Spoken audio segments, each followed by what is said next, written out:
Hello guys, welcome to my cooking channel. आम आज प्रस्तुत करवा दही बैगण से फास्ट चैनल देखिए कमी दही बैगण तैयारी आम आग फास्ट बैगण काटिदे दही दे चीनी लुण पकईदे तापर चीनी लुण गोल सारापर रखीदे गोटे कड़े नवा से तेल गरम करवा तेल पकई सारापर गरम है बैगण पकेवा बैगण छाणीदे से हलदी गुंड लुण स्वाद अनुसार पकई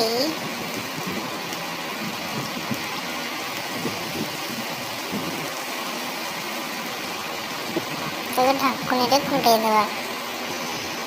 से जो दही लुण चीनी ए पड़ता से बैगण पकईदे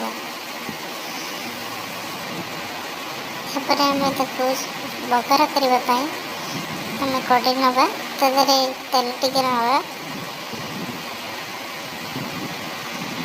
तेल नापर तेल गरम होगा भूषण पत्र सोरिष लंका को भलसे फुटेदे तापर आम दही धीरे पकईदे बगारीदे तादे दही उपर लंका गुंड टे पकई भलसे गोलईदे हमारे दही बैगण प्रस्तुत हो गला। लाइक भल लगी video like and comment subscribe करते हैं।